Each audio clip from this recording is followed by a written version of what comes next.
IPL ஹிஸ்டரியிலே one of the greatest team சொல்லலாம் Mumbai Indians. இந்த ஒரு டீமோட டவுன்ஃபால் ரொம்பவே மோசமா இருக்கு. இவங்க லாஸ்டா 2020 தான் சாம்பியன்ஸ் இருக்காங்க. 5 வருஷமா இவங்க இன்னும் சாம்பியன்ஸ் ஆகல. இந்த ஒரு வருஷமும் ரொம்பவே மோசமான பெர்ஃபார்மன்ஸ் தான் கொடுத்துட்டு இருக்காங்க. தொடர் 4 தோல்விகள் விடாம தோத்துருக்காங்க. முதல் போட்டியில வெற்றி பெற்றாங்க இந்த வருஷம் ரொம்ப வருஷம் கழிச்சு. பட் 4 போட்டிகள்ல தொடர்ச்சியான தோல்வி. இந்த காரணத்தினால மும்பை இந்தியன்ஸ் மாதிரி ஒரு பெஸ்ட் டீமாலே ஐபிஎல் டிராஃபி அடிக்க முடியுமான்றது ஒரு கேள்விக்குறி தான். மும்பை இந்தியன்ஸ்ல இப்ப இருக்கிறதுல ஏகாப்பட்ட லெஜெண்ட்ஸ் இருக்காங்க. ரோஹித் சர்மா இருக்காரு, சூரியகுமார் யாதவ் இருக்காரு, பும்ரா இருக்காரு, ஹர்திக் பாண்டியா இருக்காரு, சாட்னர் இருக்காரு, அல்லாஹன் ஃபார்க் இருக்காரு, தீபக் சகர் இருக்காரு, ஷர்குல் தாக்கூர் இருக்காரு. இந்த மாதிரி கிரேட் நேம்ஸ் நிறைய பேர் இருந்தாலும் இந்த டீமால கப்படிக்க முடியாதா? இந்த டீம் எவ்வளவு கேவலமா தோத்துட்டு இருக்குன்றது தான் இந்த ஒரு வீடியோல பார்க்க போறோம்.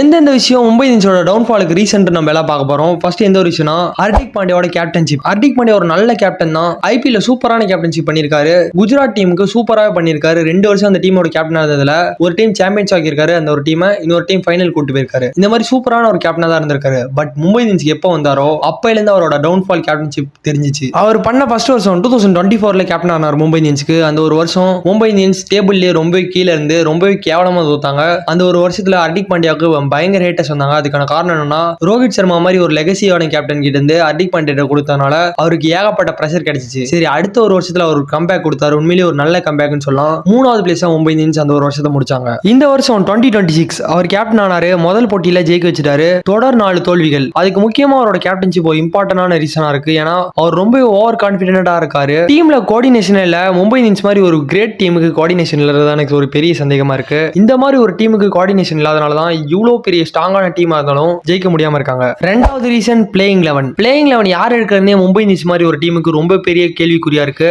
ஏன்னா நிறைய பிளேயர்ஸ் இருக்காங்க, நிறைய பெஸ்ட் பிளேயர்ஸ் இருக்காங்க. இதுல அவங்க செலக்டிவா ஒரு 11 பிளேயர்ஸ் எடுத்து ஆட வைக்கிறது ரொம்பவே கஷ்டம். அது இன்னொரு பெரிய பிரச்சனையா இருக்கு மும்பை இந்தியன்ஸ் மாதிரி ஒரு டீமுக்கு. மும்பை இந்தியன்ஸ் கரெக்டான பிளேயிங் 11 இன்னும் செட் பண்ணல.